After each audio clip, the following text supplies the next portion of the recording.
Hey, what's up, guys? Your boy Mikey Mike here, and in today's video, guys, yes, today's video, we're going to be tackling something big. We're going to be talking about healthcare cybersecurity, and I'm going to walk you through the cybersecurity plan my team and I cooked up for the American Health Solutions.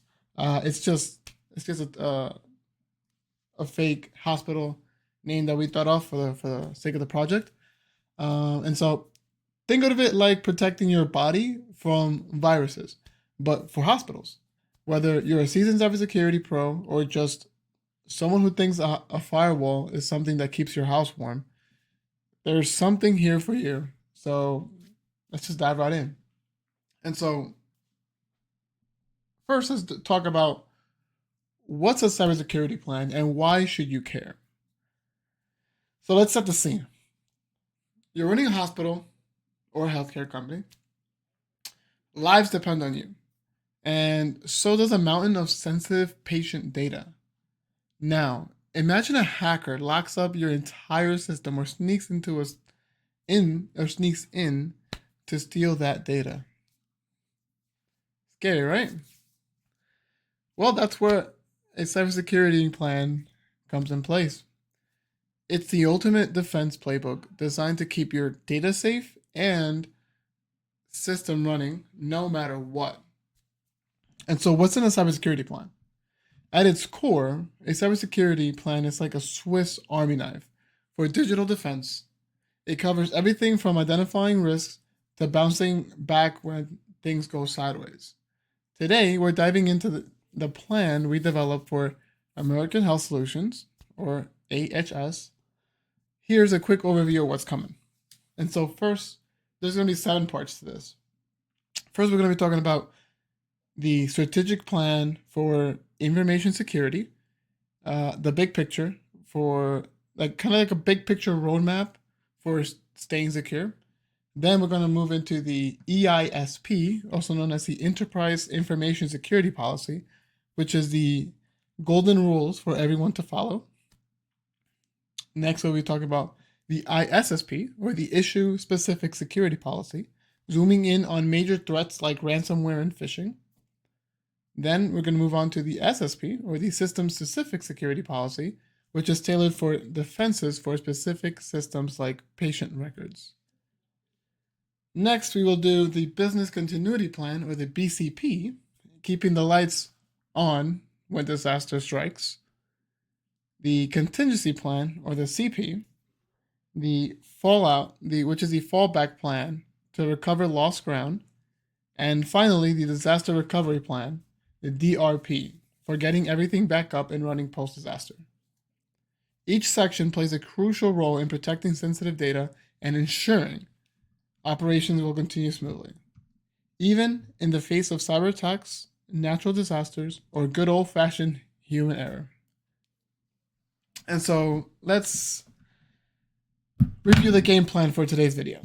I'll break down each section so it's easy to follow, even if you're new to cybersecurity.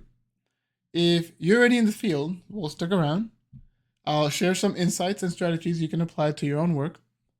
And if you're ever just been curious about how hospitals protect your data, you'll walk away with a solid understanding of the inner workings of a robust cybersecurity framework. So buckle up, whether you're here to learn, level up your skills, or just satisfy your curiosity. This is going to be an exciting deep dive into the world of cybersecurity. So let's get right into it. All right, I'm going to switch my screen real quick right here so that way I can show you the plan that I have. So as you guys can see, this is the American Health Solutions Cybersecurity Plan. It's about 12 pages, 10 pages in total, including the reference and the cover sheet. And we have here first we're going to talk about the company overview and the need for information security. And so this is just kind of a broad general overview of where we're getting our references from, what are we going to be talking about, and a broad introduction to the paper. And kind of also underlining the company, the hospital that we will be working with, and then kind of just embracing or including technology such as electronic health records, telemedicine, cloud-based data solutions, so on and so forth. And then first up, we have here the strategic plan for the information security. And this is kind of like a game plan for the championship team. Focusing on the big four plays, we have here the risk assessments, the security controls, the employment training, and the continuous monitoring.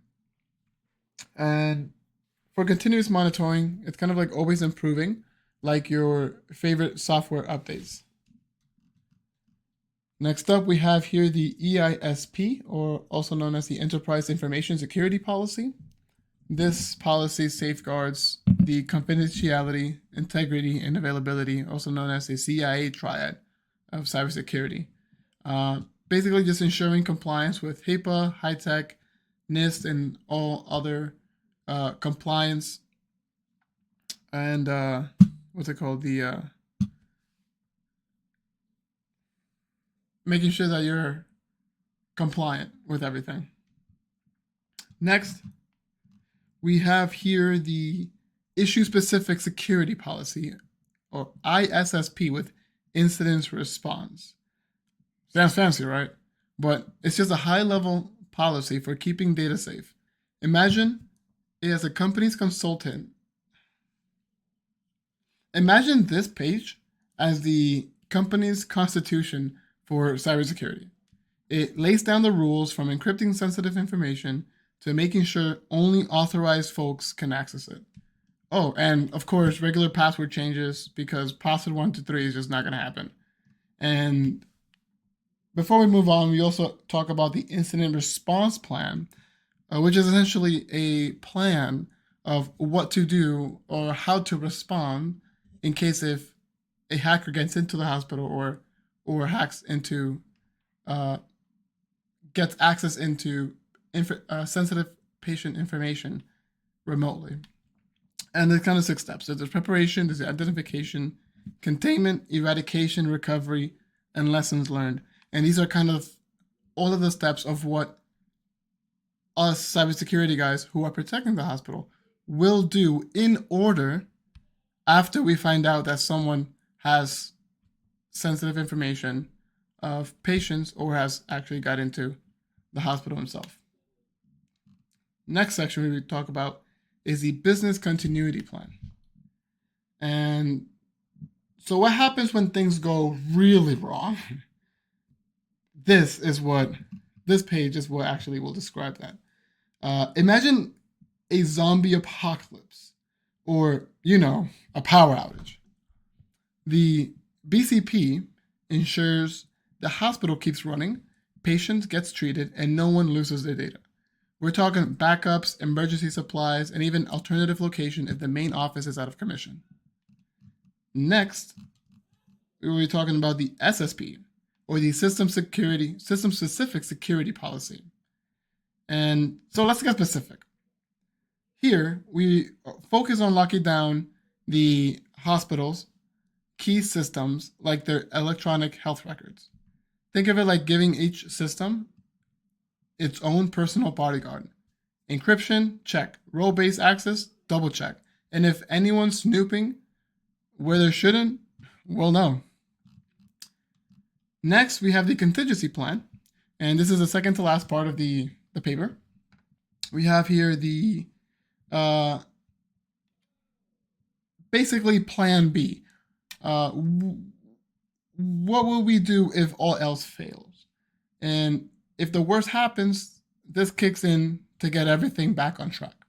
Data backups are restored, systems are fixed, and we're back in business faster than you can say cybersecurity. And that's usually our goal, is to keep 99.99%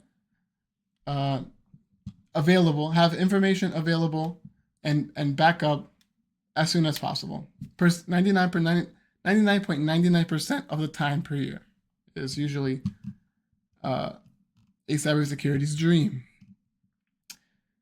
Last but not least, we have here the Disaster Recovery Plan, the superhero cape of cybersecurity. Where a disaster strikes, this plan swoops in to save the day. Whether it's a random attack or a hurricane, knocking out the data center, the DRP ensures everything is back up and running in no time. Think of hot, warm, and cold sites where data lives. Hot sites are like having a twin ready to step in at any moment. And there you have it, the ultimate playbook for healthcare cybersecurity. Whether you're battling hackers or just curious how hospitals protect your data, this plan has got it covered. If you found this video useful, smash that like button, subscribe, and let me know what's your favorite cybersecurity show or movie in the comments below. And with that being said, ladies and gentlemen, it's been Mikey Mike. See you next time. Peace out.